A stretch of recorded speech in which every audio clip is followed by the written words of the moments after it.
doesn't want to cast a ballot. Trump is going to push this as hard as he can because this is the best strategy to rig the November election. It's the third point, which says all of your voter rolls will be submitted to the president. Then the president's team can proceed run it through a process where they will say, hey, folks whose last name are different than their birth certificate, you have to re-register to vote. Folks who fit this category, your name's replicated, you're kicked off. And you could do that right before the election. You can't register to vote under this law with just a birth certificate. You have a birth certificate and another piece of ID. The only thing that stands on its own is a passport. Most Americans don't have passports, and getting one takes 6 months. So if he proceeds to have this power before the November election, tons of people will never be able to re-register. It's just that simple. All of this is to rig the midterms. Who was that man speaking quite plain just now? That was Jeff Merkley of Oregon. Drop on the clues bombs for Jeff Merkley of Oregon. Merkley. Every time I think of Oregon, I think of Oregon Trail, so it holds a nice soft spot in my heart. Okay, remember Oregon Trails growing up playing it in school? Y'all never did that? No. We Killing never did buffaloes Oregon and stuff like that? No. Oh, y'all didn't have a childhood. Man. Killing buffaloes. I have no idea what you're talking about. None of y'all played Oregon Trail? No. Boy, wow. He grew up on the dirt roads. No, it had nothing to do with the dirt road. People out there know what I'm talking about. If you played Oregon Trail, call up right now. Killing buffaloes? Yes, you had to kill buffaloes. What else you had to do on Oregon Trail? I've heard of it, but I never We played did it. basketball, baseball, Scully. But Yeah, like, regular stuff. Yeah. regular stuff. But Oregon Trail it was in the library and y'all didn't read, so I understand. Shut up. I did read before when I was young. Come on, man. What else you got? Okay. Damn. Right. Nobody, but yo, the whole world stopped just now. Anyway, Nobody shut believes up. that. Shut up. Meanwhile, you guys, long lines, they persist at airports nationwide, even with ICE agents now helping TSA. So thousands of TSA officers, they are still calling out sick. They're quitting after weeks without pay. Travelers are waiting in long lines just to get through security. And now the shutdown is prompting a major move from one airline. So Delta Airlines says it is suspending special airport services for members of Congress and their staff because of this shutdown. So that includes things like airport escorts, special assistance services that help lawmakers move through the airport more quickly. Delta says because TSA agents are working without pay, staffing is stretched, the airline needs to focus its resources on safety and its regular passengers. I respect that. So, right. what? Yeah, so if you work for Congress and their staff, you just no if you work longer for Congress, Boy, yeah. you don't listen. I just want to make sure. That's literally the first thing she said. I didn't hear that part. Boy, you don't I listen. didn't hear that because everybody I see in Lawmakers. a lot of airports, they already took away the pre-checks, they took away the Yeah, touch list, they took away they took clear away and all clear. that. And Yeah. this is just Delta Airlines, so maybe other airlines will follow behind them, but right now this is just Delta Airlines. You have to get in line like everyone else if you are a member of Congress. And right I think now. all airlines should do that because they should have to feel it just like everyday working class people got to feel it. I feel like, Period. absolutely, I agree. Yeah, and lastly, really quick, if you're thinking about helping TSA workers with the shutdown, you can donate a gift card, but it has to be specific. It has to be a gas card or food card. They cannot accept Visa or MasterCards. Most airports will have a drop box, but you have to ask a supervisor or an airport staff if you don't see one. You cannot give it directly to a TSA agent. They are federal workers and they're not allowed to take them. I did see yesterday a spot in Philly. They were doing like a Philly cheesesteak Guinness Book of World Records, and you had to either donate the food or eat the food for the amount of people that were there, and they donated like over 1,000 Philly cheesesteaks to the TSA workers. So I thought that was dope. I also saw Deron, the chef. I don't know if he's from New York or not, but he was at the LaGuardia airport and he fed the TSA workers. He sent them like so many boxes of pizza. Like they let him come in there and feed them. That's dope. I think that was cuts and slices. Or am I tripping? Deron, the chef. If he works there, then that's what that is. But he bought. Yeah, them, he did. He teamed up with cuts and slices. Okay. With Cuts and Slices, Shout yeah. out to them. That was good. That was nice. Wow. All right. Well, that is front page news. What we got next hour, Mimi? Coming up next hour, we have a verdict in those social media cases that we've been talking about, those landmark social media cases, one out of New Mexico and one out of Los Angeles. We'll talk about it. All right. Everybody else, get it off your chest. 800-585-1051. If you need to vent, phone lines are wide open. Call us up right now. It's The Breakfast Club. Good morning. This is your time to get it off your chest. Keep calling. 800-585-1051. We want to hear from you on The Breakfast Club. Hello, who's this? This Spider-Man 803, Columbia, South Carolina. Spider-Man, What's up, Metro, Spider-Man? what's happening? What's happening, man? You know, I've been... Charlamagne, what's good, baby? You know, I play Oregon Trail, baby. I don't know who did it. I thought everybody played Oregon Trail growing up. You know, they up north in places, they weren't too... They think they faster than us, but they wouldn't. Very slow. I agree with you. Yeah, I think it's the I only agree thing. with We you. ain't never heard of it. Well, I never heard of it.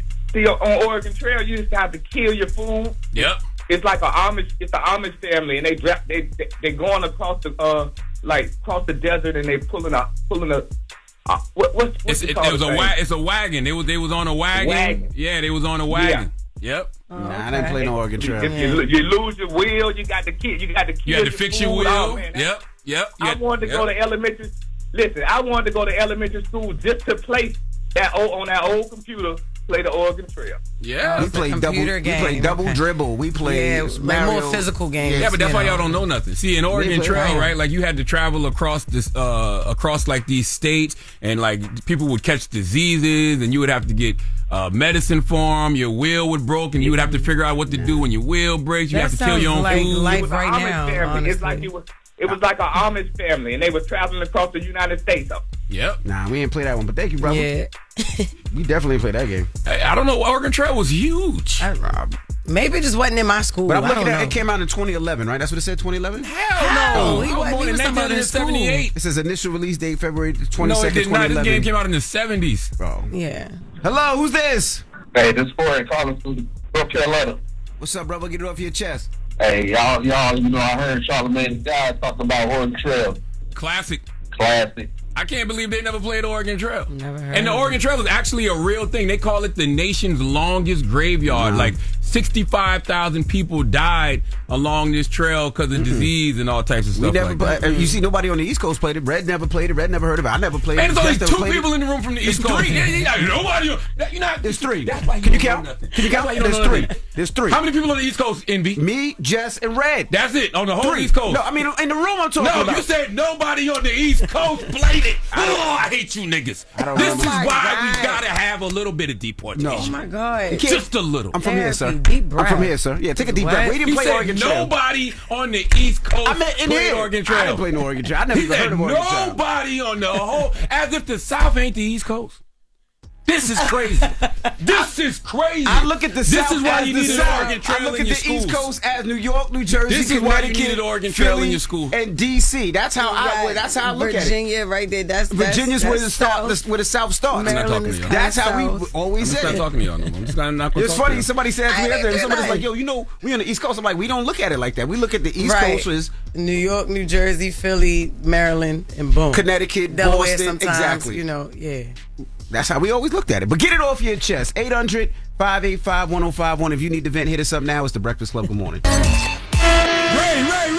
Yo, Charlamagne, Envy, what up? Are we live? This is your time to get it off your chest. I got an indoor pool, an outdoor pool. We want to hear from you on the Breakfast Club. We can get on the phone right now. He'll tell you what it is. We live? Hello, who's this? What up, though? It's Jimmy. Jimmy, what's up? What up? Where you calling from, Jimmy? Detroit. What up, though? Yes, sir. What up, though? Hey, yo. I remember Oregon Trail. I know you do. But these uncultured swine I work with. I never played Oregon Trail. Talk to me about Oregon Trail, sir. Envy, you should be old. You old enough, man. You should definitely remember that joint, man. Remember when the wagon would break down? You had to fix that joint. No, Envy told a 41-year-old yesterday that they gonna give somebody worms. He refused to believe he 48 plus. I was joking yesterday, but no, we didn't play. We didn't play Oregon Trail. We just didn't. Yeah. Y'all wildly. Yeah, it used to be on the original the OG, the Macs, the big Mac computers. That and what was the other game? Carmen Sandiego. Oh my God, where in the world is Carmen Sandiego? I forgot. That game taught you about world geography. Yes. I feel like my age, it was probably already gone. So I'm not. You got him? Yeah. I didn't really play games on the Mac. I played on Atari, Coleco, Nintendo, all that. I didn't play no games on the Mac. These were educational games, though. The games you talking about were recreational. These were games they actually played. They gave you in school. Oh no, Yeah, Carmen Sandiego, yes. That may have been gone out of the curriculum when I got to school. Thank you, sir. should know. Yeah, if your school had the library with the computers, yeah, that was the type of time we was on. Word. Yeah. And y'all be blessed, though, man. You yes, too. sir. We didn't. Damn it, he was in the Midwest, so it's not just a Southern thing. Yeah, Salute to Miss Nicole Brevard. I love her to death. She was the school librarian at Berkeley High School. So we was in there playing the Oregon Trail. Okay. Hello, who's this? Hey, this Love. What's up? What's up? Where you calling from? I'm calling from Columbia, but I'm from New York. Okay. 803 Metro. Yes. And guess what? I got all 3 nights. The Jay-Z concert. Did you? Damn, girl. Wow. I'm interested to see what he do on the third night. He's calling it extra inning, so I'm interested to see what he do. I'm not gonna be there for the third night though. I'm doing the first 2 nights. Yeah. But I wanted to call to talk about Oregon Trail. Talk to me about Oregon Trail. Y'all don't remember when playing Oregon Trail and you died of dysentery? Yes, you died of mad diseases because on the real Oregon Trail it was like 30 to 60,000 people who died of mad diseases. That's literally what the game was about. What part of New York you from, You had to survive. Exactly. What kind of game was it? You had to have grown up in the 80s to know about Oregon Trail, though. Envy grew up in the 60s. I did not grow up in the goddamn 60s. What you mean? But you did mixtapes, not actual tapes. Yo, what borough are you from, man?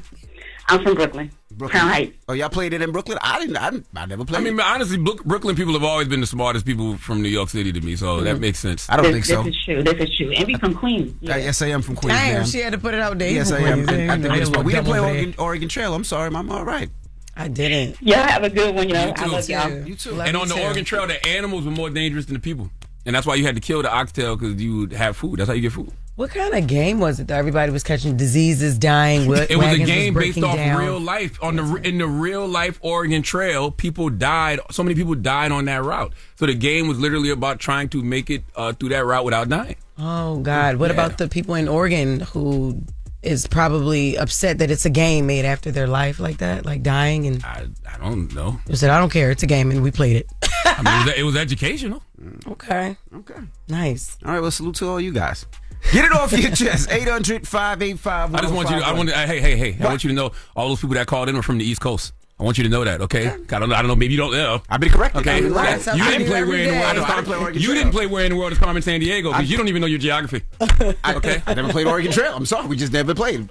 Boo you to my teachers, all right? I'm sorry. Right. Jesus. We didn't have a library of computers. Sorry, I didn't know. Y'all didn't have a library of for computers? real? What the hell? Nah, we didn't have that computers like that. No. Oh boy, shut up. Now see, you remember how your mama called you the other day when you made that comment about church that wasn't We didn't true? have. We didn't have. Y'all didn't have computers? I didn't say we didn't have computers like that. You just said we didn't have I didn't say we had computers like that. Did you hear me say like that? Did you hear me say like that? You said we had computers in me the this morning. library. Did you hear Jay? He's just trying to scratch me out this morning. I know what this is. I said like that. I'm falling for it. I shouldn't be falling for this. I'm gonna breathe. I'm just gonna breathe. When we come back, we got the latest with Loren. The Breakfast Club, good morning. Your talk, LL Cool, babe. Yeah, I'm not dumbing myself down. I'm being myself. Yeah, sources trust. I'm the homegirl that knows a little bit about everything and everything. Little brown girls look at you and go, I want to be like you. Take me through that, take me through that. Where's she going? The latest with Loren LoRosa Take me through that. on the Breakfast Club. LL Cool, babe. Talk to me. The latest with Loren is going to sound a little different today because Loren is late. That's right. Yeah, Loren is not here. Last I spoke to Loren yesterday, she was getting her hair done. She was under the dryer. Yeah, I called her too. She was like, "Yeah, I'm under the dryer," and I was like, "For what?" I was like, "Just get you a church fan and wave the church fan at that little bit of stuff you got up there, girl." You are hell. I did say that to her swear, yesterday. yo. Jesus. But Well, she overslept. She'll be here. It happens in morning radio. yeah, it does. So Loren sent me some stories to do. So we starting off with Jay-Z. First, we got to congratulate Jay-Z. By the way, just let the record show. We don't need Loren to talk about Jay-Z. No, we don't. Unc's got this. Yeah, Unc's got this one. Yeah. So salute That's to right. Jay-Z. Yesterday, he sold out 3 shows at Yankee Stadium. In seconds. That's what's up. In seconds, the first 2 shows, and then he added an extra show called, I guess, Extra Innings, and that sold out just as fast. Now, according to a source, Loren told me, there was 1.2 million in the queue trying to find Jay-Z tickets. They said it's the biggest queue that Live Nation has ever seen for a show. Well, the day before it was 1.6 million. And by the way, why does Loren need a source for that? The source is the 1.6 million people that were in the queue. Yeah, that's crazy. You can see that for yourself. And what's the capacity of the Yankee Stadium? I don't know, but I know 1.6 million people. You can do like 40 shows. Yeah. What is the capacity? 46,537. Yeah, 40,000. Damn. Well, they got to take off some seats because the way the stage will be, but it's still a lot of damn people. 46,000 is 40,000 wild. people, yeah. 40,000 people. Shout out to And Jay-Z. I think he'll add another show. So many people want to see Hov. I don't see why not. But I mean, that's a hell of a weekend, Friday, Saturday, and Sunday. I mean, the reason I respect it so much, because how old is Jay-Z? 50, 57, 58 years old? 50-something. 56 years old? We've never seen this in hip-hop. Like, we've seen it in so many other genres. You see the Rolling Stones and Bruce Springsteen and, all their veteran artists can go out there and sell these stadiums. We haven't seen this in our culture yet. This is the first of its kind. When's the last time he actually did a headlining show, his own self? Not collaborating with his wife on tour, but like himself. I don't had to be remember. some time, a long time ago. Wow. A long time Maybe ago. the 444 tour. Nah, it definitely had to be the 444 tour. Yeah. But that was like, what, 2017, 2016, 2017? Yeah. So y'all looking forward to this. Yeah, like 9-10 years That's ago. what's up. Yeah, salute to Hov. He also did an interview with GQ, and he got really open. He talked about a lot of things. If you haven't seen the interview, one of the biggest things, or the first thing he discussed, was about his allegations in all of 2025 and how that put him in a place. How would you rate your 2025? It was hard. Like, I was really heartbroken by, like, everything that occurred. We in a space now where it's just, like, almost like consequence is not thought about enough. That whole Busby. The civil lawsuit that was dropped, dismissed. That took a lot out of me. I was angry. I haven't been that angry in a long time. Like, you don't put that on someone. That's the thing that you better be super sure. Like, even when we were doing the worst things, we were doing bad, we had those kind of rules. There was a line, no women, no kids. You know, you hear those sayings, but those are things that I took from the street. Morals, integrity. I took that really hard. And I knew that we was going to walk through that because, you know, first of all, it's not true. And the truth is, at the end of the day, it still reigns supreme. It was just like, all right, man, we played enough defense. 2026 is all offense. Mm-hmm.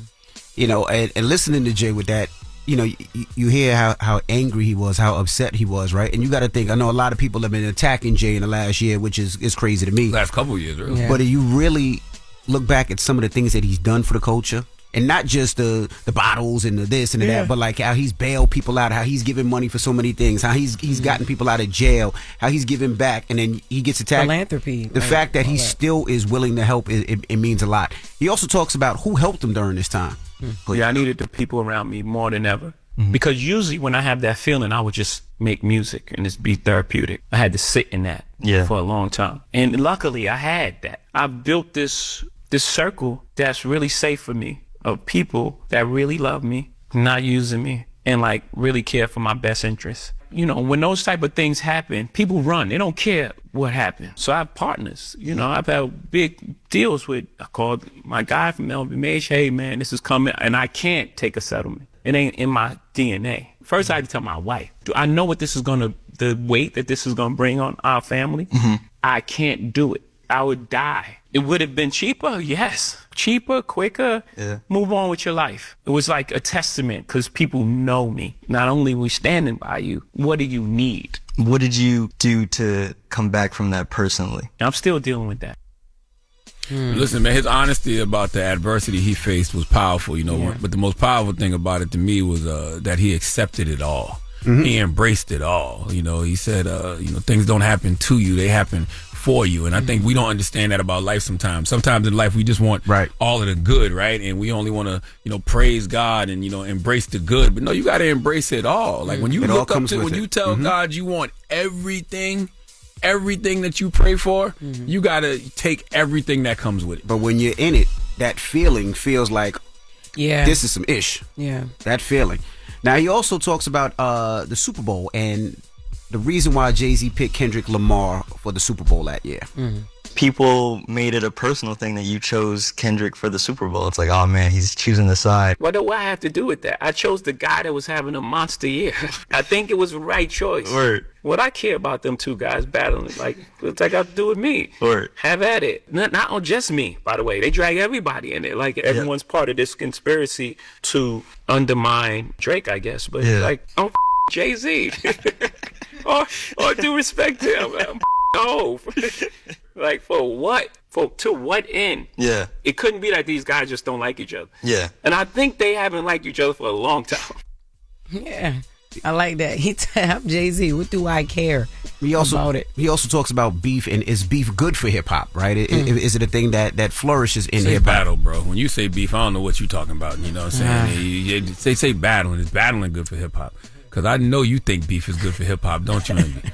Play the audio. We love the excitement, and I love the sparring and the music you get. But in this day and age, it's so much negative stuff that comes with it. They almost wish it didn't happen. It's almost like it's a final thing. Now, people that like Kendrick hate Drake, no matter what he makes. And it goes far, too. It's like attack on his character. And it's like, I don't know if I love that. Yeah. I don't know if it's helpful to our growth. It's like bringing people kids in it. I don't like that. You know, I sound like the old guy wagging the finger. I think we can achieve the same thing as far as like sparring with music, with collaborations more so than breaking the whole thing apart. It could stand it before because there was no social media and there was no thing, and you had the battle and it was fun, and then you moved on. Yeah. It was like trying to tear down the people's life. Again, I love the idea that we got so much music in such a short period of time. I guess I'm gonna say it. I don't know if battling needs to be part of the culture anymore. Yeah. Well, that's a 56-year-old perspective, and I respect it. You know what I'm saying? It's an adult perspective, and I respect it. And I also respect that he said he addressed his own hypocrisy in saying that. Because it's not like him and Nas didn't go to hell on each other. Right, and he said he felt bad for it because he said him and Nas are friends, and they're cool now, but he said he felt bad for it. But And I feel like you got to address he talked about the 4 elements of hip-hop, right? There's a reason that battling is still probably the last standing element of hip-hop, because the MC still matters. Yeah. And every now and then, MCs are going to have a clash of wits. Like they're going to have they're going to trade bars. I don't think that's ever going to change, and I don't want it to change. And I'm not. We talk about social media, right? And how social media, I guess, puts a lot of fuel on these fires. That's going to happen regardless. Yeah. Stan culture is going to exist with or without rappers going back and forth battling. But as long as nobody gets hurt, though, that's the main thing. Because he also talked about people's families, but like you talk about hypocrite or hypocrisy. Remember, can I say skeeted? Yeah, skeeted. He skeeted on Nas's baby seat. He addressed that. Yeah, but he talked about it, but it's one of those things. He was younger, and I think battling is a part of hip-hop. I enjoy that part as long as nobody gets hurt. As long as we don't take it to the level of Pac and Now, how long did it take for him and Nas to get back cool again after that? I don't even remember. I can't remember the timeline. A couple years later. But you can't put more on the Stan culture of it all than you do the actual artists too, because the artists are going to hell on each other. Right. And so the artists are going to go to hell on each other regardless in music, and fans are going to put fuel on the fire. But even if these artists aren't even battle rapping, fans are going to get online and say, my guy is better than your guy. Of course, yes. And your guy does this and my guy doesn't. That's going to happen regardless of if MCs are battling or not. Right. The Stan culture online is something completely different. And one more thing. The Stan culture existed long before the internet.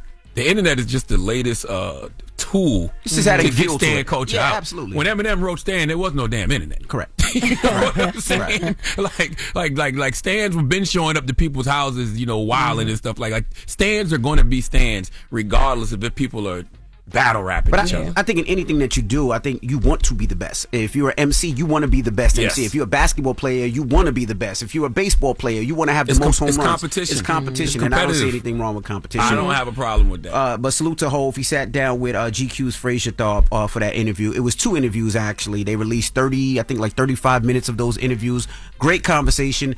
I'm sure next hour Loren will give us more about it. And Jay didn't say he battle rap should be done from the culture.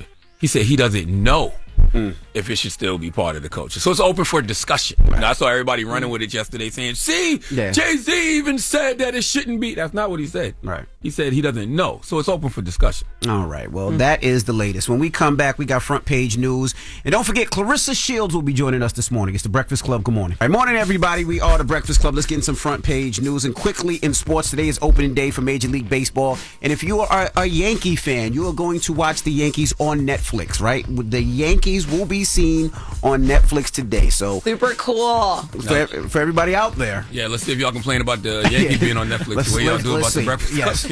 You can see the Yankees today on Netflix as well as the Breakfast Club, right? Just want to put that out there. What's up, Mimi? Good morning, y'all. How y'all doing this morning? Good morning. So we start this hour in Florida, where a Democrat has flipped a Republican seat in a district that includes Donald Trump's Mar-a-Lago resort.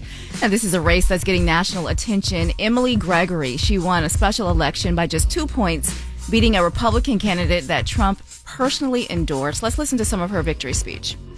This was a group effort. It took every single one of us knocking doors in the heat, talking to neighbors, raising money, giving the dollars, our hard-earned dollars to this important cause. We did this together, and I'm so grateful. Why does she sound like she's either crying or in a porno? Yeah, in a porno. I literally thought porn. Damn. She was really excited. Everybody in here is going to get their... Oh my God. I'm so happy. Yeah. Jesus. Anyway. You get a calm down, yo. He's so excited over there. What's happening? Well, Trump actually won that same district by 11 points in 2024. But what's also making national headlines this morning is records show that Trump voted in this election by mail. So this is the same mail-in voting, that he is trying to block. And the same mail-in voting that he has called cheating. That is what he used to voice his, or to use his, to extend his right to vote. Right? Do people question him about this stuff? Like when he gets, when he's out doing his little press conferences, does he get asked about this blatant hypocrisy? I haven't heard it yet, but I'm sure today someone will ask him, how he was able to use mail-in voting when he's literally trying to block the rest of the world from doing it. So this is the 10th Republican-held seat Democrats have flipped in special elections since Trump returned to office, something Democrats say could be a warning sign for the midterms. And this morning, a federal judge is deciding whether to drop charges against two former Louisville police officers connected to the raid that killed Breonna Taylor. So those officers, Joshua Janes and Kyle Meaning, they were charged with putting false information on a search warrant that led police to Breonna Taylor's apartment back in 2020. Now, during that raid, officers broke down the door. Breonna Taylor's boyfriend, who thought someone was breaking in, he fired one shot. And officers fired back, shooting more than 30 rounds into the apartment, killing her. And now the Department of Justice, though, they are asking a judge to dismiss those charges, saying after reviewing the case that they believe those charges should be dropped, quote, in the interest of justice. Breonna Taylor's mother says that makes no sense to her, and she says someone should still be held accountable for what happened to her daughter. Let's listen. They committed a crime, so there's no getting it behind you. Breonna doesn't get to come back. She doesn't get to put it behind her. She was killed because of their lies and negligence, and somebody should be held accountable for that. And this, for me, every day since that day has been March the 13th. There's no putting it behind me. Absolutely not. I understand. Yeah, so a judge has not ruled in this case, but for now it's still in the court's hands. And so far, only one former officer involved in that raid has been convicted in connection to the case. Brett Hankinson, he was sentenced to about 3 years in prison. Well, it's not going to be no peace for any of them until Breonna Taylor gets justice. I hope she haunts him forever. Absolutely. For sure. And switching gears a bit, we've been talking for a while now about those two major social media cases, one happening in New Mexico and one happening in LA. Well, we have updates on both those cases this morning. So a jury in New Mexico has ordered Meta, the parent company that owns Facebook and Instagram, to pay $375 million after jurors found the company misled families about how safe their platforms were for children. So during the trial, jurors saw internal company documents and heard testimony that Meta knew child predators were using its platforms to contact minors, and that underage users were being shown sexual content and sometimes contacted by adults. One former Meta engineer, he even testified that his own underage daughter was approached by a stranger on Instagram for sex. The jury, they ruled that Meta violated consumer protection laws by misleading the public about how safe their platforms were, and that's how they reached that $375 million penalty. And one woman who only wants to be identified as Caitlin says she was a victim of sex trafficking that started on Meta's platform, and she's speaking out about the verdict this morning. Let's listen. I think this verdict shows a message and creates some urgency that these platforms need to respond to survivors. They need to believe survivors, and they need to respect that when people want harmful images taken down, they need to move swiftly to do so. Exploitation of humans and children doesn't happen in the shadows. It's facilitated by platforms, people, systems that choose to look away. Even when they have a responsibility to protect, they choose profits. Yeah, Meta better change something quick, because if this case sets precedent, they about to lose a lot of money. Everybody going to be suing them. Lord have mercy. Absolutely. That's not even the half of it. So Meta says that it disagrees with the verdict and they plan to appeal. And they say they have added more safety features for teens over the years. But the case in Los Angeles, there's another major social media case happening there. That case is about whether social media companies intentionally design their platforms to be addictive for young users. So there, they Of say, course. the 20-year-old woman says that she became addicted when she was a child, led to anxiety, depression, and so Yeah, and that her was the body first thing she images. talked about, That's right? the Yeah. that's the one that Snapchat and that TikTok they were originally a part of, and then And they they settled with her. settled with her. Yeah. And so this is the case that legal experts say is a bellwether case, meaning it could be the first of 1,000 of similar cases against social media companies. Wow. So. Well, that is your front page news, guys. I'm Mimi Brown. Follow me at Mimi Brown TV. And for more stories, follow the Black Information. All right. Thank you, Mimi. Now, when we come back, Claressa Shields will be joining us. So don't go anywhere. It's The Breakfast Club. Good morning. Morning, everybody. It's DJ NV, Jess Hilarious, Charlamagne the Guy. We are The Breakfast Club. Loren LoRosa is here as well. We got a special guest in the building. The Quote. The Quote. Ladies and gentlemen, Claressa Shields. What's up, girl? What's up? How you doing? Keep that close to you. Keep that purse close to you. Remember what happened last time you was here? Yeah, and I got some money in here too, so I'm definitely keeping it close. You see what I'm saying? You got money, you just leaving bags around. It's crazy. That bag was. Man, you still think about that bag, huh? Wasn't it Chanel? You gonna still think about that? Damn. Well, I got more Chanel's than Louis now, but God, it was like, it was my first Chanel ever. Damn. That's why you keep close. What was in that bag? Probably some lip gloss. Some lip gloss? Yeah, but it was just the fact that it was her first designer bag that she had bought. Crazy. She left a bag up here. And I don't know if it was here. I left it somewhere because when I went and looked on my where'd I go? I looked at my footage. I'm like, yo, I had this bag in LA too. So I did LA and then I came here. So I think I left it in LA, but either or. Just give her the bag back. Yo, I wouldn't steal her bag. I would do that. Somebody else's bag? Why are you feeling, Claressa? I feel good. You feel good? You said you got more bags now. We been seeing you popping out on all the shopping Yes, and all the girl. things. I got enough money to get stylists now, so. Hey.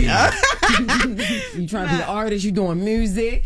What am I going to do with my free time? I know, right? Listen, I train, I work out, but I want a different way to express myself. And I really can't, trying to get $1 million endorsements, you have to have a certain look and have to speak a certain way. But it's like a little cheat code because you can say whatever you want to say in your music. So I'm like, I want to rap. I want to talk my stuff a little bit.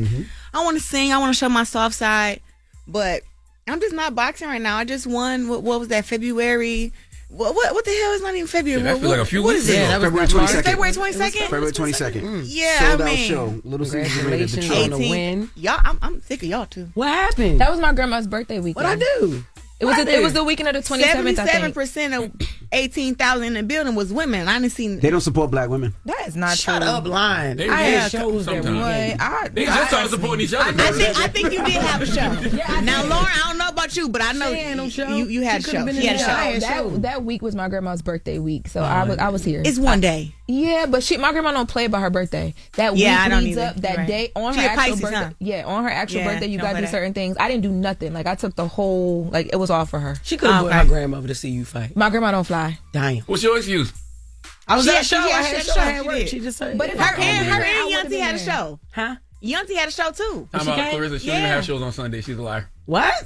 You don't even have shows on Sunday. I did fight on Sunday with Jess. You lying? That's facts. You don't have no shows. I'm lying. You could have said you could have made it back I don't in. want to lie to her, yo. Yeah, yeah. So you was free. You just was tired from That's your my- show on Saturday. Yes, that was Okay. that's my travel day because I got to be in here. Look, I want y'all to come watch me whoop some ass. I wanna- come. I've been to. I haven't been to any of your fights. I've been to a male fight. That's and- not the point. No, but I'm saying I didn't realize how in person. I know. I ain't gonna never like that. You can compare it to male fights. wants She you- told she you. wants you to come to her fight. Yes, and I want to come because I talk so much about your fighting and different things that you do. And what I realized when I went was that in person, it's like so much more graphic and like, and it's like, it's way better in person. Basically, I mean, you want to see somebody get their ass kicked real bad, you come to my fight. And that's what I want to do. Yeah. Thank you for the girl from Baltimore. And Yeah. so you know. That's another reason because she was on the Baltimore Shout side. out to Baltimore. But look, when a girl called up here and was like, "Are you repping for the home team or Claressa?" I was like, "I'm repping for the home team because I got to, but I know Claressa gonna win." You know what I'm saying? So,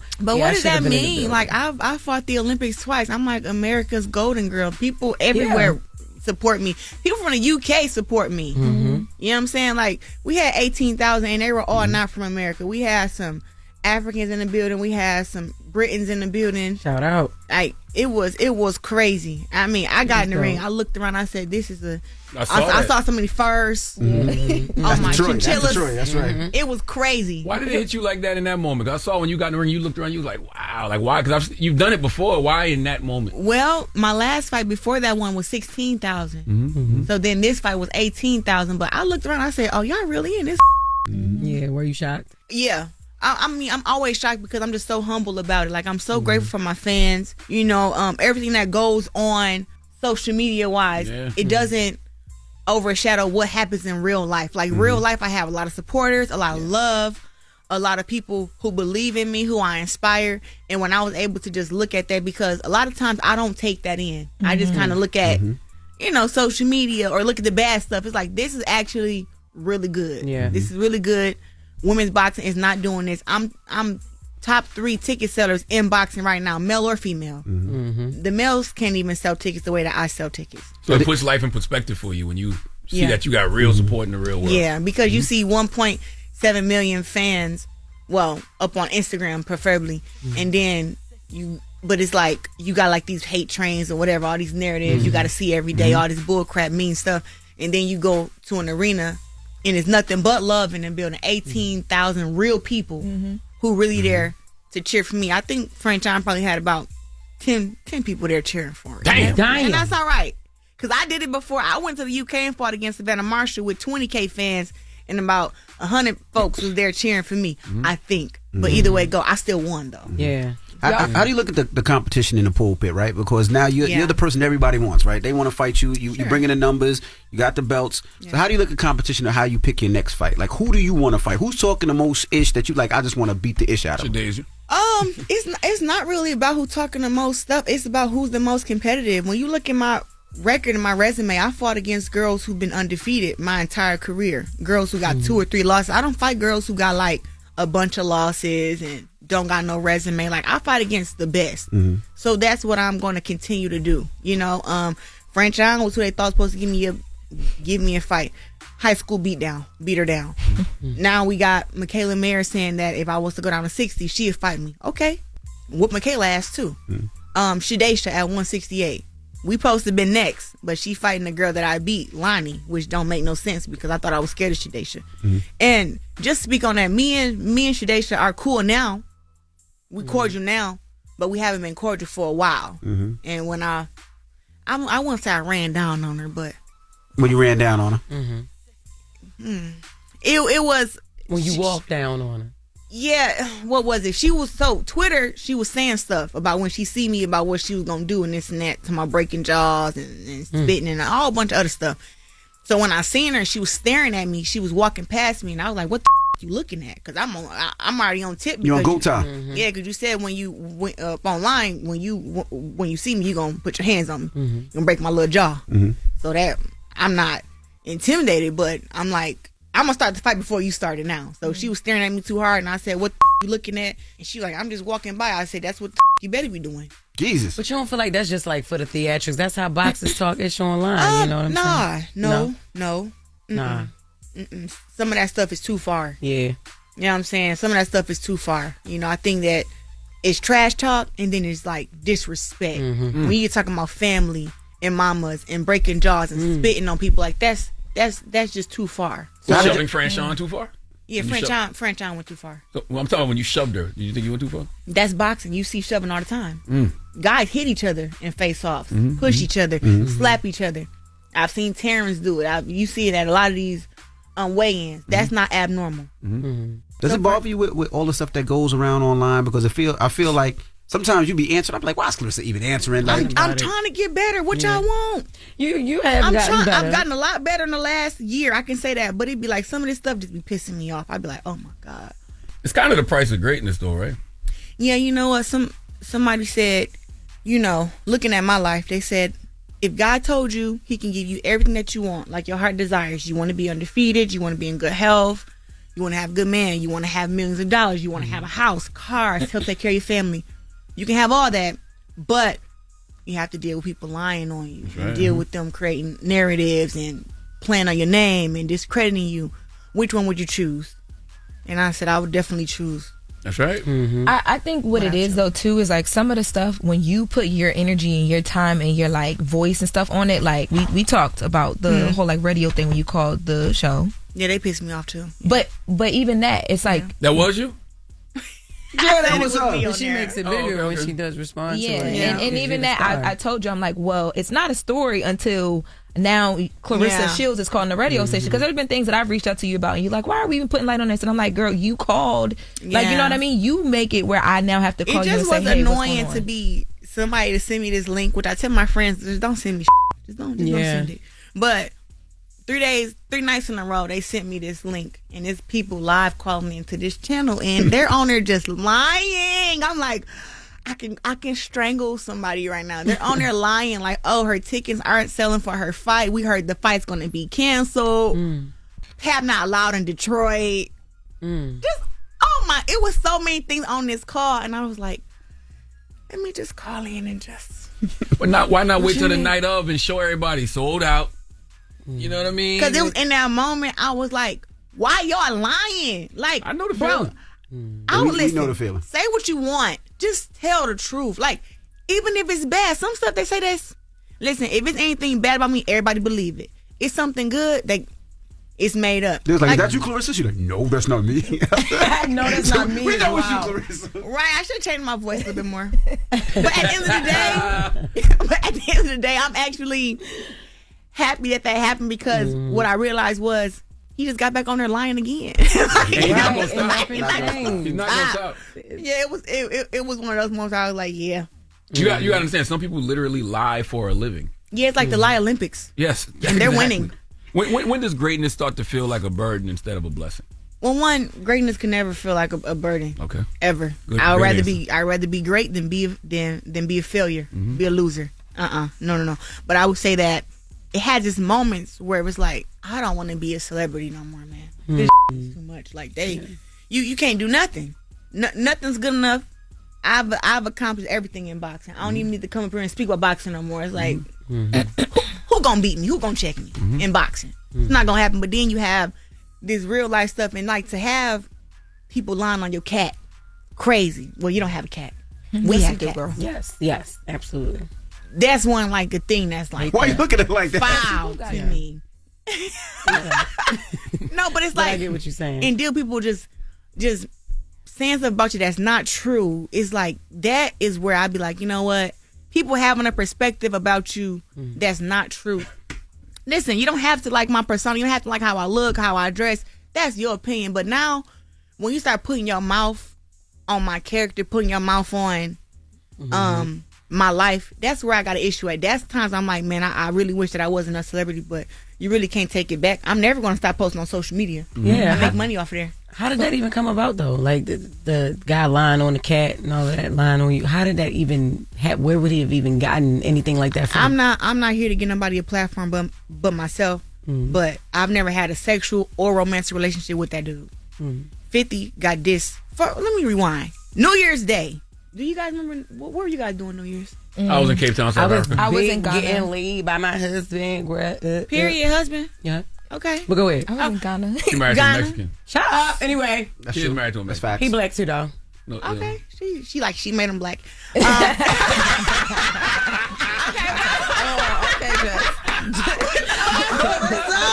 I'm sorry.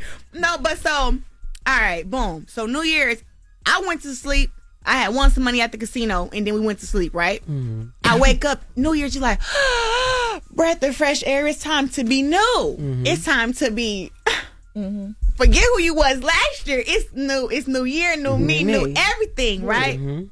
I get up at 6 in the morning, I read my Jesus Calling, I look at the Bible verse of the day, and then I get online. And then 50 is trolling. 50 Cent, the mogul, trolling me. First thing I thought to myself, well, he trolling me and Pap. What the hell I ever did to 50 Cent? So I'm thinking in my mind, did I do? Well, maybe I triggered 50 in some way.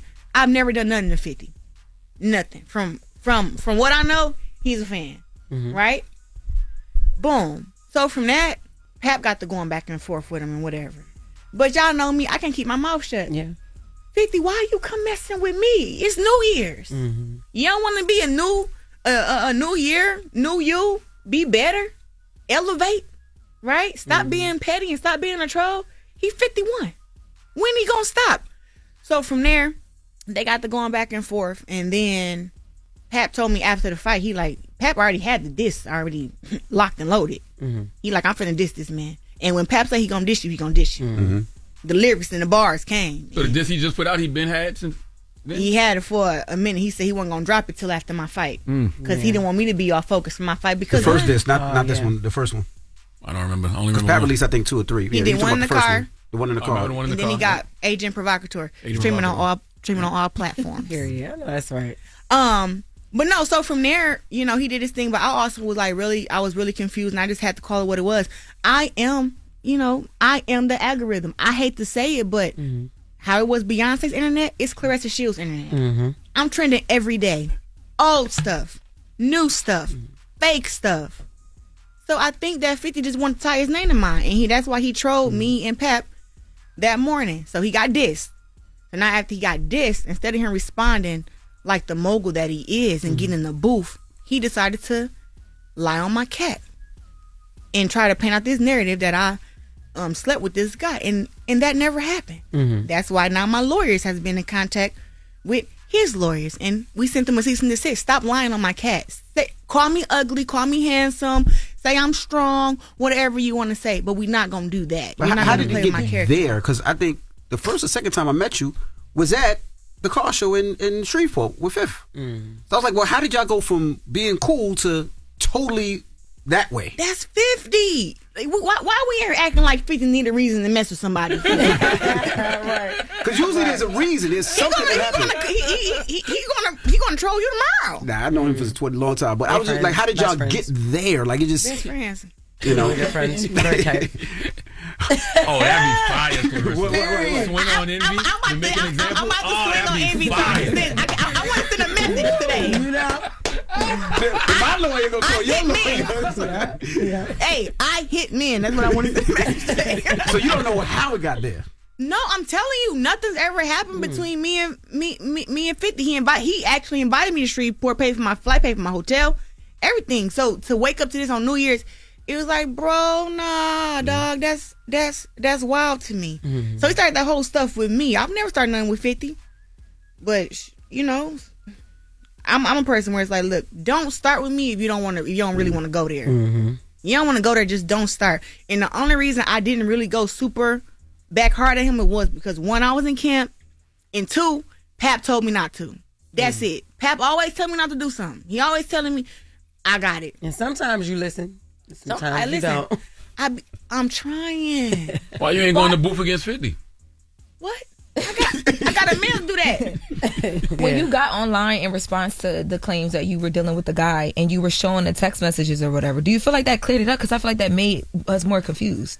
Like, it showed us that you didn't sleep with him, but there was some sort of, like, y'all were like in conversation of some sort. Please stop, Lauren. You confusing me.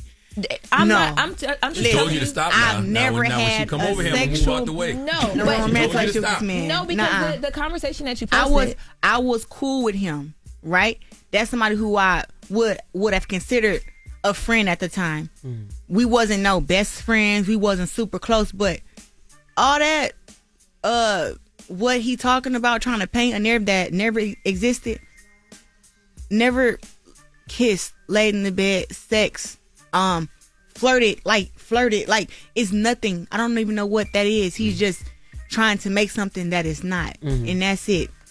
You know what's crazy though? You got to be careful of stuff like that. Even not even talking about dude, but now that because you do have a newfound level of celebrity, right? Yeah. So it'll be people from your past that'll just pop up all of a sudden with all types of with accusations. text messages and all these things. And that's what I was saying by like being confused, because I thought when he was posting everything 50, I'm like, okay, if she going live to clear it up, it's about to be like, she don't even know this man. He's just like a fan. And then the conversations, I'm like, wait, what the hell? Like, who is this person? Where did he come from and why? Well, like I said, Shreveport. That's the first time I ever seen him. And then he started showing up everywhere where I was at. Like, I'm very out there. I'm outside. I was hosting a stripper party. That's where he came to and got. I didn't know him then. So to have a whole montage video and I don't know you, that speaks kind of for itself. But now he keeps wanting to establish, we was cool, I knew you, bro. Who gives a we never had sex, we never was romantic, so why do you want to make everybody know? But we were cool. So what? You and your man's lied. It's okay. Let it go. Y'all lied. It's cool. Did that affect your relationship with Pap, or he understood from the door? First of all, I've always been transparent with Pap about everything. I've been told him last year, so I'm like, yo, this dude I'm cool with been kind of acting kind of strange. He like, what you mean? I'm like, yo, he telling my best friend that I hurt his feelings and he feel led on or something like that. And I'm like, yo, how could he feel that way? That's not possible. But I don't know if y'all ever experienced it, but somebody you cool with, who's your friend, who you think is cool, then all of a sudden they like, no, we more than that. Listen, absolutely. Me and you more than just friends. And even if you don't know. So you seen this happen. You seen the making of this. So you seen where it was She going. was telling him in the combo, like, I got somebody. Like, she was trying to tell him in the conversation. same guy? Yeah. But it's like he wants to, 50 paid this man to just lie. And he want to keep lying. And it's like, he's embarrassing himself. He looks a mess. He looks a mess just up there. And it's just like, he needs to just stop. Yeah. You know, I don't even want to be up here talking about him because it's going to bring light to the bull crap again. But it's more of a thing like, y'all said I slept with him. That's disrespectful to me. Why? I'm in a committed relationship. And then, too, why would I sleep with you?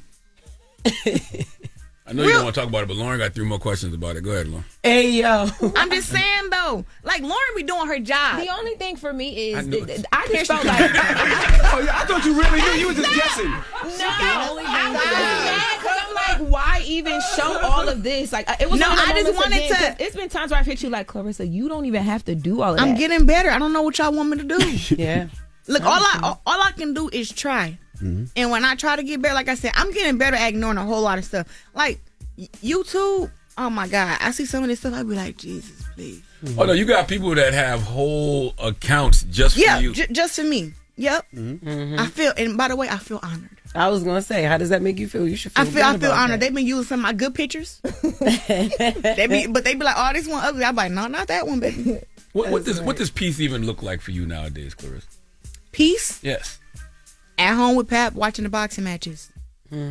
At the hookah lounge, listening to loud music, you know. Eating some food. The girls love Say Less. We love Brooklyn Chop House. Okay, shout out to them. Popeyes. I'm talking about food and everything. Because I have to refrain from eating so much food when I'm in camp. So when I'm out of camp, I get to eat food, get to eat fried chicken. Teaching my niece how to box. My little niece Suki. You know what I'm saying? Spending time with them. You know what I'm saying? And when I get to go on social media and just post and make money, I don't have to deal with, like, I made my account now to where it's like a lot of stuff can't get to my account. Like I used to have it open to where anybody could DM me because it was fans and people that really needed inspiration and help. I've talked people I've talked people out of killing themselves, talked them through fighting cancer. So I kept it open. But now it's like, you know, I hate to be the bougie one, but this is why Beyonce don't talk to y'all. This is why, because in order for you to keep elevating, you have to block all of that stuff out. Sadly, it's the good stuff and the bad stuff, but majority of the bad stuff, because people, for them to come trolling me every day, I think they just be mad that I still be sitting there just laughing, happy, still flourishing in my relationship, flourishing in my career.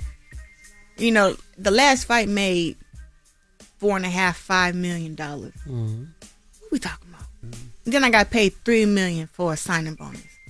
That $8 million that we was talking about, that minimum been made back already. Now my next fight, we could talk about that, which I'm gonna go down to 160. I'm going down to 160 because 175, I done cleaned that out. Why does I wonder why Shadaza chose another fight when your fight is the money fight? Right. Oh, that's the fight that's gonna bring attention. That's the fight you need. That's what you can ask Shadaza. I can't answer that for you. Like, wow, that's crazy. But I think her wanting to fight against the girl that I fought against, she wants to see if she really ready. I don't think she knows she really ready. After that performance I put up on, because see, hold on. Hate to give like the Franchon, but Franchon beat Shadaza. Right? Oh, okay. So it's like, for Shadaza to be saying she can beat me, it's like, but I beat her. And I didn't only just beat Franchon. I beat the Franchon. Like, it wasn't just a, you know, it was a, I enjoyed that fight. I love watching the highlights. Yeah. she ran up with 2 punches. I hit her with 10. It's crazy. Well, we look forward to seeing you in your next fight. Yes. Kicking some ass. Y'all come. I don't really care if y'all two come. I'm gonna come. Thanks. And you got the new music out too. Yeah, so listen. Stream. First of all, Pap is like really mad about this, but my rap name is Ressa the Globe. Pap told me I changed it to Claressa Shields. Why is it Russell? Ressa. Ressa. Oh, I was like, what the He said you changed it to Claressa. Why? Because I know it's about to Claressa Shields. He like everybody know you as Claressa Shields. Yeah, and but it's it was easier like to brand. I mean, but it's just two different people. I got you. Like Claressa Shields is like the boxer, the champion, the 2-time Olympic gold medalist, like, you know, the girl with the fat ass. Oh, well, Claressa, we appreciate she gotta you go. for She joining got us things this to Yeah, I do. gotta go. Thank y'all so much for having me. I got another interview. All right. But Bad Guy, I had some bars on there. And I got bars on Killer too. Hey. But the love song, Faithful, is coming out this week. Period. So pay attention, stream it on all platforms. All right, there you have it. It's Claressa Shields, ladies and gentlemen. It's the Breakfast Club. Good morning. Let's get to the latest with Loren. Period.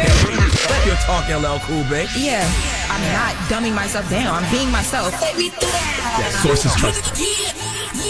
I'm the homegirl that knows a little bit about everything and everything.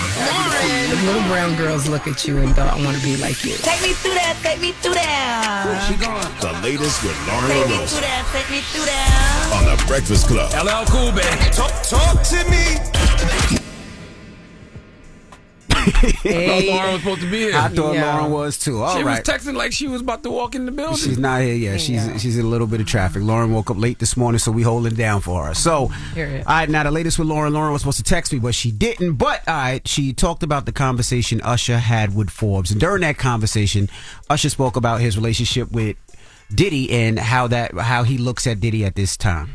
I don't have anything negative to say about Sean Combs because my experience was not what the world has seen and how he's been, misrepresented. I can't, with any sense of humanity, not recognize the valuable contributions that this man made for us as Black entrepreneurs, for us as businessmen, for us as people who transition, culture and ideas into something that's tangible. So many people benefited from what he created, and I acknowledge that. And that's why I see him as legacy. Puff was a mentor, but he was, you have that really, really hard teacher, but you're watching something in real time. Now, you can't turn on the television and not see the influence of hip hop. But the people who actually made that appropriate and are the forefathers are people like Sean Combs. That's who I see that man as. And that's what I choose to remember. What I learned as a businessman came as a result of seeing the incredible things that he was able to do. And that was from Jabari Young. Yes, my guy Jabari from Forbes. You can't say that Usher is wrong because that's his experience. Just like Young Miami when I had my sit down with her, she had a similar sentiment. And I mean sentiment. And I mean, they actually knew him. Like their experiences with him was different. If you ask a person their personal individual experience about a person, they can only tell you their personal individual experience with a person. Yeah, that clip actually went viral yesterday. Young Miami talking about how she looked at Diddy. We have the clip. You wrote a letter vouching for Diddy's character. And a lot of people were upset because they was like, how could she do that after seeing the video with Cassie? A lot of people wanted to know why you decided to still write that letter. I think I wrote a letter for a change man. I think that the man that I met and that I experienced would change. I'm not going to justify some bullshit or support some if I felt like that person was a change. And I felt like the person that I met was changed. It was a different experience. So that's why I wrote the letter. How do you reconcile supporting someone publicly when the court of public opinion is saying something completely different? If my time that I experienced with you is one way, I can only judge that person that way. I can't speak to nothing that I don't know of. I can only speak to the person that I met. And if I met this person that changed my life, that helped me grow, that treated me like a queen, that made me believe in myself, that's what I know. And they're not justifying anything that he's accused of. They're not justifying anything that we saw him do. They're just simply saying, you asked me about my personal experience with him. Correct. I can only tell you about my personal experience. Like, for instance, Lauren's finally here. You've been to Diddy parties. Turn her mic on. You've been to Diddy parties. You didn't see any of the things that people say. I'm not joking, but you've worked at Diddy parties. Yeah, I've worked at some of the parties because I was working for Ciroc. That's not the same. Yeah, it's completely different. I don't know him Some people see different things, and when people see things... No, but that's not the same. Attending a party and actually having personal experiences with a person is totally different. Yeah, they were, and then they did business together, and they were also in a relationship. Yes. Whatever. So people were getting upset at her for sharing her experience, but that's who she experienced. A changed man. That's why she wrote. You know what I'm saying? You can't get mad at her. Because she didn't witness. Oh yeah, my bad. This is what they witnessed, what they've seen, what they've been around. Absolutely, positive. Can't get mad at them. I just think one of the reasons why I thought that these things are correlated, and I saw yesterday when it picked up so big, I was like, the conversation and how people are having it around Diddy, like the people who personally knew him, it's changing so much versus what we were seeing in the beginning. Because I feel like people were like quiet and kind of just waiting. But it's crazy. Nobody said nothing in the beginning. Everybody was quiet. Everybody was mute. Is it crazy, or is it one of them things if you where feel like that, you feel like that regardless. You feel like that if he got 10 years, if he was on trial, if he just started. I don't want the feedback. Correct. Yeah, I don't know if I blame people. Or they weren't doing interviews. Like they weren't getting interviewed around that time. Not that I remember. Well, I mean, that was the whole conversation with Young Miami. People at the instant that it happened wanted her to like come out and do all these things. And I think it's a thing too of like you actually kind of like gathering to see what's going on or whatever. Yeah, but like people were quiet. Like you didn't want to jump out there, be the first to jump out there and say nothing, and everybody on your ass. Well, update in the Diddy situation. I was talking to his attorneys yesterday because a few days ago there was a civil lawsuit that people were reporting on about Diddy and Cassie allegedly giving one of the escorts assworts. Assworts, yeah, I seen that. Yeah, you saw that? See, this is the thing about the Diddy situation. You know what I mean? People think that you be kicking Diddy back in. It's not that you kick Diddy back in. It's just how can you not chuckle when you hear something like that? Assworts? Yeah, I've never even heard that. What's assworts? I've never experienced it, right? That's like Oregon Trail. I've never heard of that. Shut up. Well, I called the attorney and I asked about those. You asked about assworts? Well, I just asked, like, what are y'all about to do? It's all these civil cases. There's over like 18. I mean, it's just warts on your ass, y'all. I just wanted to know how they about to figure out all this money on the civil side. Warts on your butt. Like, that's just what it is. I mean, I didn't know you can get them there, but you know what a wart is. But how do you get assworts though? Like, that's not what I asked the attorney. You know, and not his lane of business. But and wrapping up. See, this way it turns funny, but I just get questions. I'm sorry. This is why I can't take nothing. This is why people weren't doing interviews in the beginning, because who wants to go through this? Exactly. But in wrapping up, the attorney said, y'all know he's waiting on the appeal to kick off in April. They're waiting for everything on the criminal side to finish and that appeal to potentially happen. And they really believe that he has a strong chance on the appeal because it'll make things easier on the civil side to get rid of some of those cases. So they've been like putting in these motions to make everything like kind of stop as much as they can until the criminal side goes through. So all right, that's cool. But assworts on the buttocks, right? Assworts are small, flesh-colored, pinkish growths caused by specific strains of HPV, and they are contagious, typically spread through sexual contact and cause itching, bleeding, or discomfort. Treatments include prescription creams, freezing, burning, or surgical removal. So the male escort got assworts. So how would he This have? is all alleged, man. Yeah, I don't know. alleged. I'm just talking about the anal. I like. What do we You like? like anal? Assworts or anal? Like what? It's because it has to come from like some type of butt sex, don't it? Butt sex. It gotta come from that. I mean, I'm just saying. I'm trying to bring up Like, y'all are. you know, I didn't expect to get so much in the It has to anal. come from penetration, right? Yes. Some type. So hold on. In order to get it, do you got to put your butt to the other person's butt and rub it? Don't do that. Come on. You got to go cheek to cheek. I don't want to see you do that. How do you That get is the anal? so stupid, yo. All right. That is the latest. She's finally here. Charlamagne, who are you giving your assworts to? God. Oh Hey, yo. my God. Listen, we need a man named Brian McKenna to come to the front of the congregation. We would like to have a word with him, please. All right. Okay. We'll get to that next. It's the Breakfast Club. Good morning. Your execution on the donkey of the day is something to behold. Is it a read? He gave me donkey of the day, and I deserve it. People need to know. Well, you need to tell them. I am. You have the voice. Tell them. It's time for Donkey of the Day. It's a read, but you're so good at You it. trying to be a fake ass Charlamagne. There's only one Charlamagne around. Damn, Charlamagne, who you giving donkey of the day to now? Well, Sexy Red, Donkey of the Day for Wednesday, March 25th goes to a Manhattan real estate attorney named Brian McKenna. Now, Brian is going to prison, ladies and gentlemen. Okay, that's why the New York Post referred to him as disgraced real estate attorney Brian McKenna. He's 62 years old, and he's going to prison for up to 6 years. Why?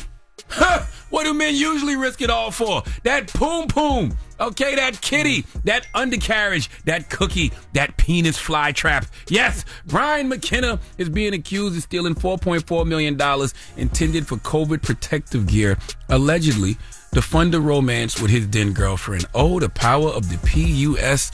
I can't spell the rest. Would you like to hear his reaction in the court? Let's listen. I did these crimes, and I deserve to go to jail. I don't know what else to say for myself.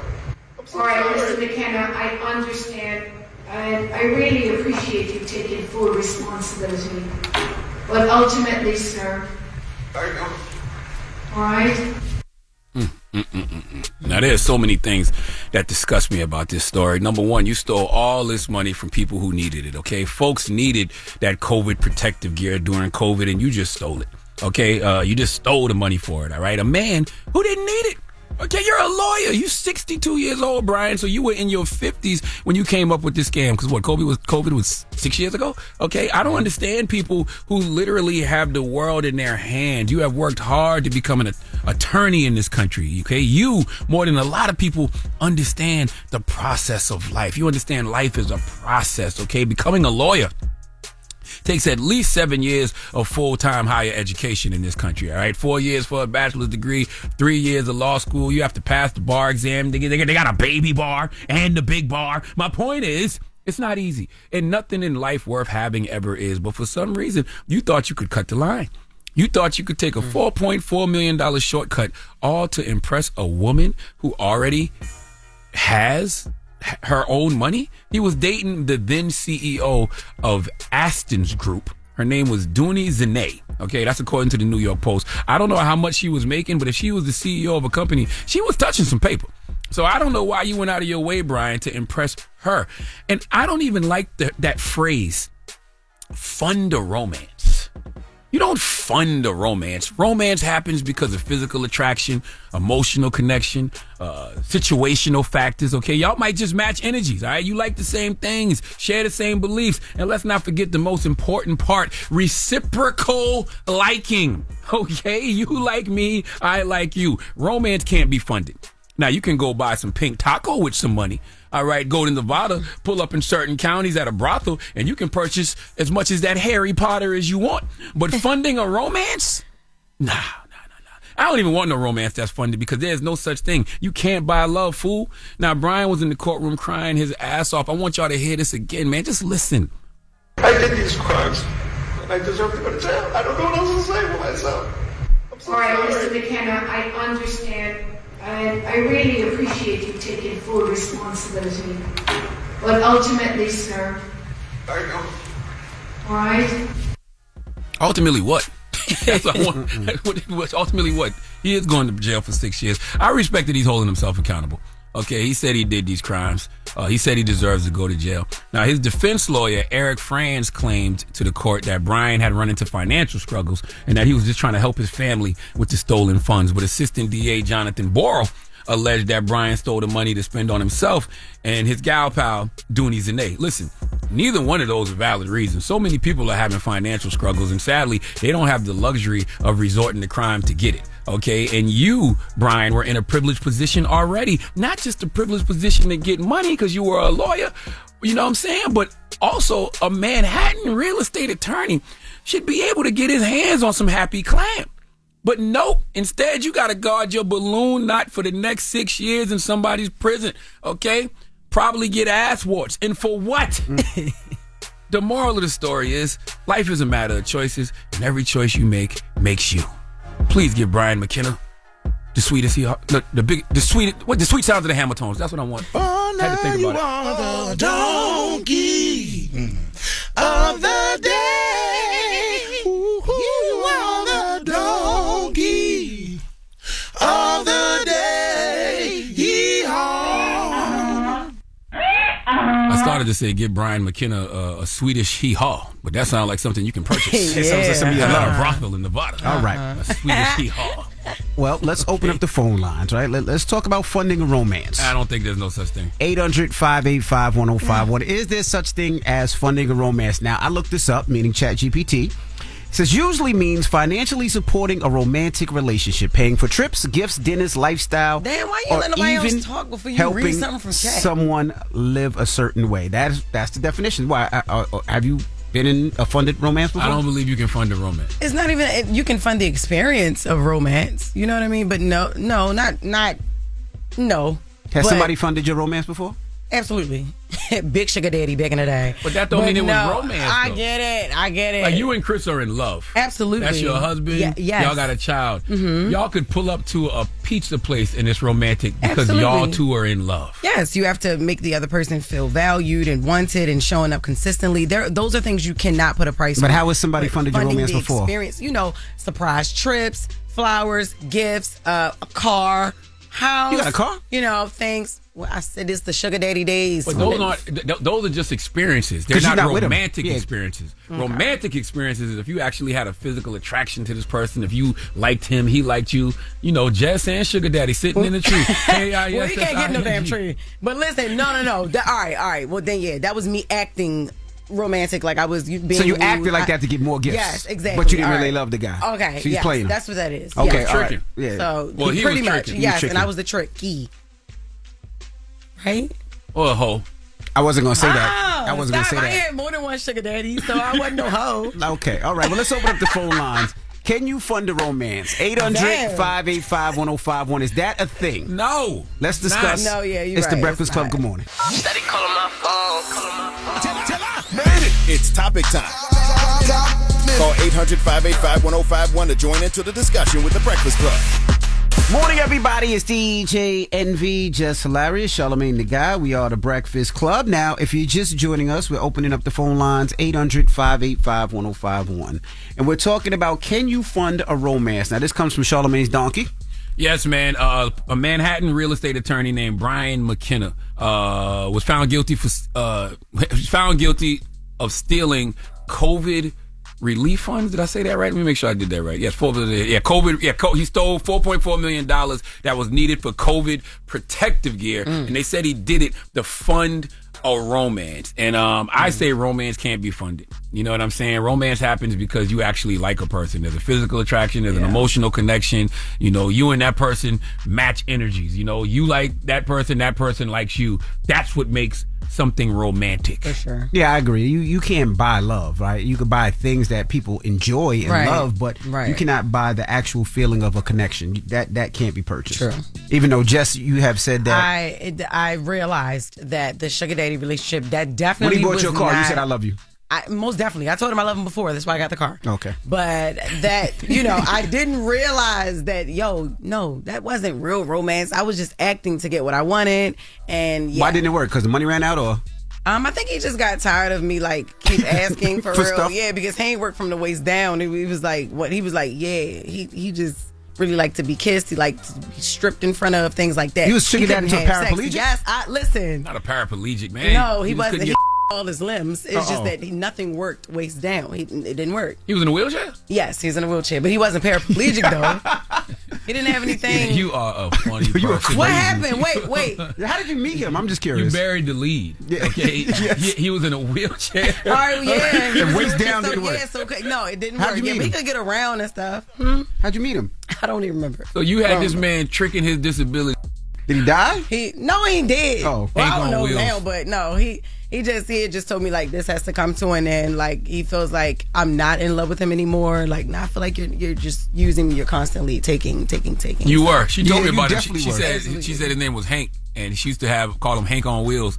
So, No, I yes, did. you did. And you said in your phone it said how when he would call. That is so funny. No. Let's go to the phone lines. Hello, who's this? This is Nicole from Chicago. Hey, Nicole from the Hey, Shire. girl. Can you fund a romance? Can somebody fund a romance? Yes. Uh-oh. My love language is gifts. Me and my husband been together for 8 years. That you don't need count. to buy gifts with money. Acts That of don't service, count. That's you mean? that's your husband. You Yes. you grew to love him first. Maybe not. You got to ask. Did he buy you? No, it's just my love language. It's gifts. I like, you buy me things. That might be like a gift card to Ciofalo. It might be some shoes. All right, but look, let me ask you this: if he stops buying you gifts, would you divorce him? Everything else is the same. He just stopped with the gifts. He slowed down with the gifts. Exactly. You love 'Cause there's him. other ways to be romantic than him buying gifts for you. She like, She's yeah. sitting all there right, thinking listen. about it. She like, yeah. What's the other way? Goodbye, man. Hello, who's this? Yo, this G from Charleston. 843. What's happening? Can you fund romance, G? Cool. No, man, ain't no such thing, bro. That's a sugar coat for prostitution, bro. Word. Yep. Like, cause you pretty much just trying to fast track to what you really want. I agree. Thank you. Romance happens because you like a person. Yeah. And physical attraction, emotional connection. Yeah. Hello, who's this? Hi, this is Uniqua. Hi, Andy, Jess, Charla. Peace, Uniqua. Guess what race she is? Black. Uniqua. Uniqua, talk to us. Black people will add a or something, won't What they? if she was like, no, my name is Boricua? No, Then what? Clown. Yes, Uniqua. Can you fund a romance? Turn your radio down first. Turn your radio down first, Mama. Turn your radio down first. Hello, can you hear me? Now we can hear you. Go ahead. Okay, yeah, so I'm like that. You can fund the experience, but it's you don't fund, romance. But I did have a relationship where I was dealing with somebody, like doing business with him, and he was tipping me a large amount of money, or giving me money and gifts and stuff, and helping me out a lot. And that did make me feel more romantically inclined to him. So I ended up trying to have a relationship with him. I don't believe you, man. That man was giving you money, and you felt like you needed to give him sex and stuff in return for that money. That wasn't no damn romance. You're probably right. You're probably right. That was not no. But that's the other part of romance. It's reciprocal liking of a person. I like you like me. Not I give you this and then you give me poom poom. That's prostitution. If the guy kept buying you, the guy in the wheelchair, that his waist. His name is Hank. If Hank didn't, stop buying you stuff. If you was a garbage pail kid, I'm sorry. Would you still be with Hank now? Ew. If he kept buying you stuff, would you have left Hank? If he kept buying me stuff? No. I wasn't in a relationship with Hank. Nobody knew about Hank but Hank. Like, that was it. Like, it wasn't none of that. And a couple of my Did you push his wheelchair for him? Sometimes, like, around the house. I would never go outside with Hank. Like, I would just come to the house, spend a little night. How did you meet Hank?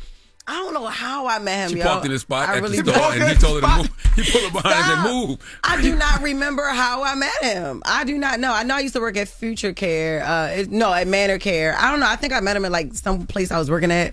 And, like, he had came to see, like, a family member or something like that. I don't remember. But either way, yeah, he wasn't as mobile. And he didn't work down there. So I was like, this is easy. Like, easy breezy, whatever. Give you a couple kisses, strip for you every now and then, and I'll get money. He'll buy me lingerie. You liked Hank. He gave me... I'm going to tell you why yes, I know I you liked him. Hank. Why? Because if you met him and he was in a wheelchair, there's something he said to you.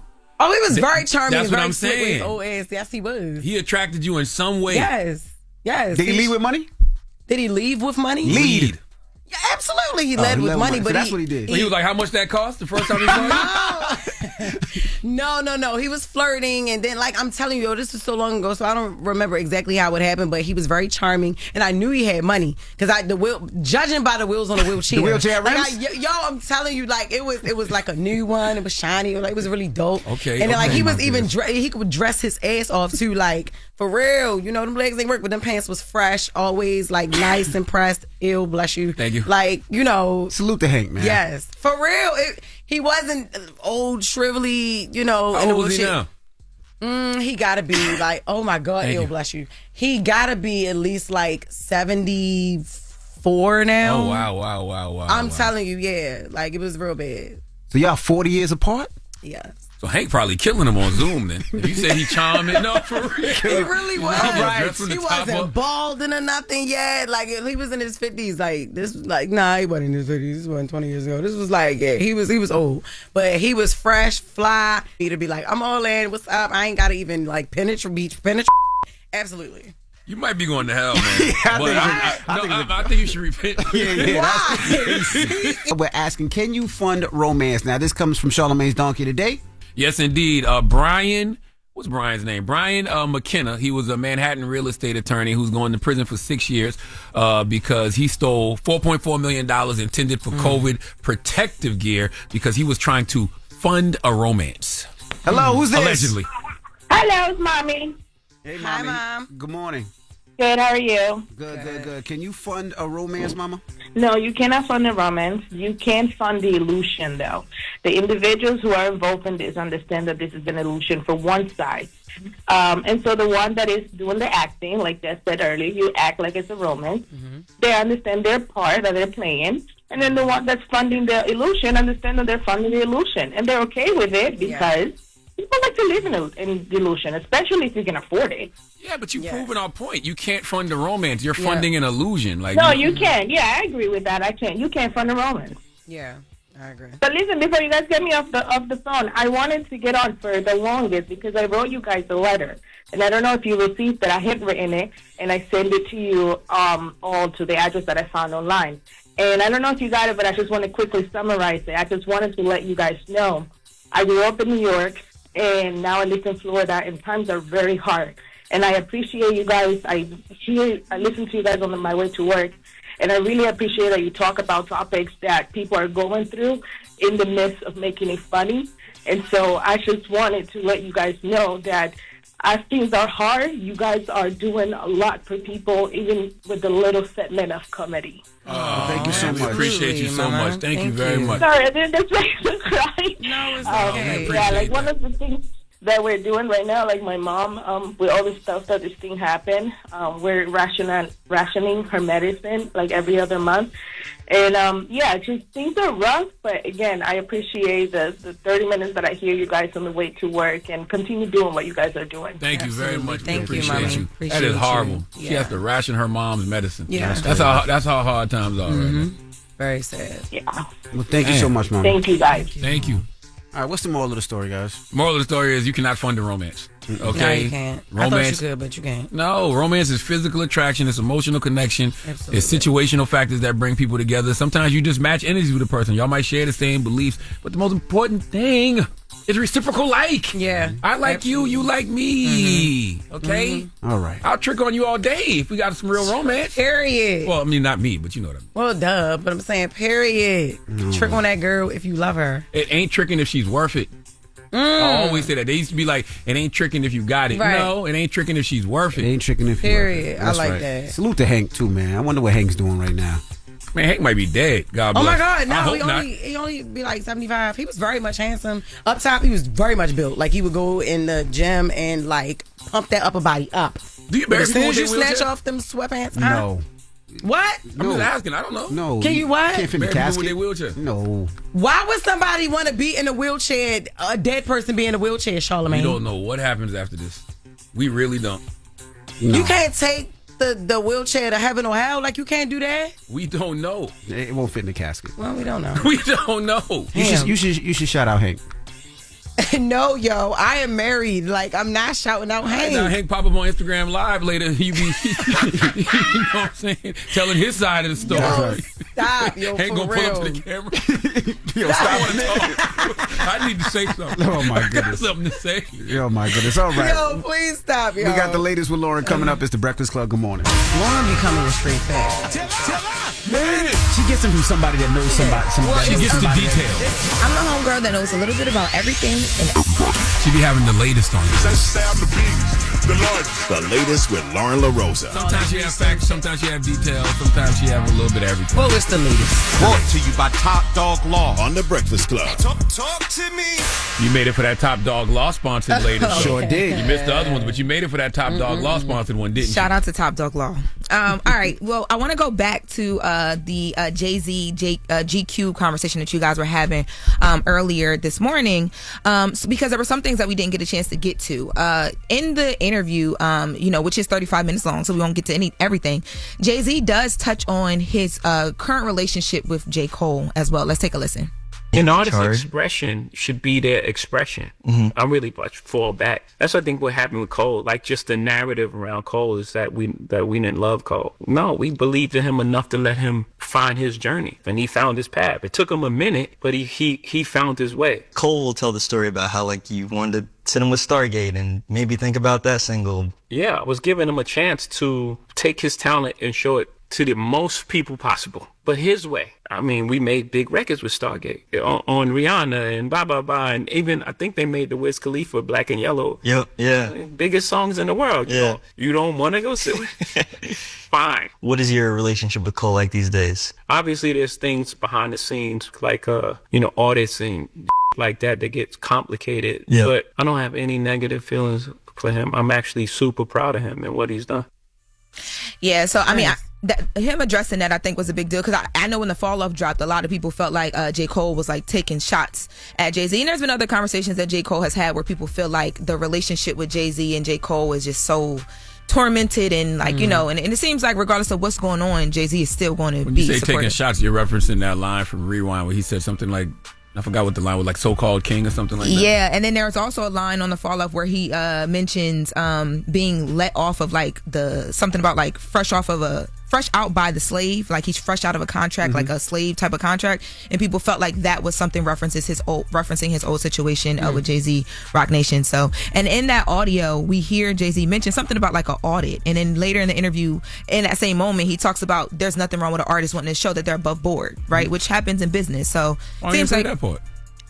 Seems like you know, there's still love there regardless of what happens. And it's any artist's right to do an audit, right? If you feel like you didn't get the money that you were supposed to get, or they used the money not like the way it was supposed to use the money, you can audit any company. Audits are not bad. Audits are business. That's right. Okay? Audits are part of business. It's just an independent examination of financial records. Not even all the time financial records. Sometimes just operations of the business. You just want to make sure make sure everything is accurate. That your money and your budgets are being spent the correct way. It's just business. People do it all the time. Yeah. Same way Cam suing Cole was just business. This is, if there is an audit, it's just business. Now corporations don't want to do it usually, but yes, if you're an artist, you have the right to audit whatever company you work for. I mean, but Jay-Z knows that, and he's done it before too with his own business. But it sounds like he understands that. You know what I mean? So he actually said that it's a good opportunity to show that everything is above board. That's what he said in the interview. Yes. Now Jay-Z also got into the conversation of Blue Ivy because we did watch Blue Ivy coming to her own on stage on tour with her mom Beyonce,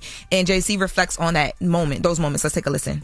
What was it like watching Blue coming to her own even more on this most recent tour? That was amazing. You know, because on the first tour, you know, there was a lot of conversation around her first performance. And she worked really hard to get to that point. But she still wasn't going for it. She still was like going through the motions. And then after that, like she started fighting back. I saw her fight, maybe for the first time in her life. You know, like not everything is just given to her and everything is easy. She's almost on every number. I had to take her off physically or some number. Like, man, you can't be on that stage where she's singing, 6-inch heels. You crazy?